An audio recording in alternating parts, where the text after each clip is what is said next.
وضعت المرأة قطرة دم في الماء، وفي الثانية التالية بدأت قطرة الماء بالانقسام بلا نهاية، فتراجع الاثنان إلى الوراء. بعد مرور دقيقتين تكاثرت تلك القطرة وملأت الحاوية، فسارعت المرأة برش مادة سائلة على الطاولة، ومع الانخفاض الحاد في درجة الحرارة تجمدت قطرات الماء المتحركة على الفور، وأخيرا تم إيقاف تكاثرها.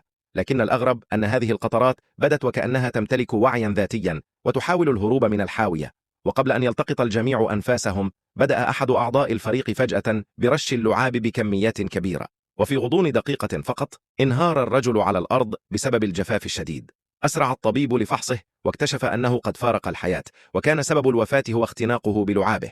قام الطبيب بعمل شق في حلقه، ثم أدخل أنبوبا في محاولة لتصريف السوائل من جسده، لكن لم يتوقع أن الماء سيتدفق مثل النافورة من الأنبوب، مما جعل الرجل يصاب بتشنجات شديدة. حينها حاول الطبيب سحب دمه لإجراء بحث، لكنه اكتشف أن جسده خال تماما من الدم، وعند رؤية ذلك أصيب الجميع بالذعر وهربوا خوفا من الإصابة.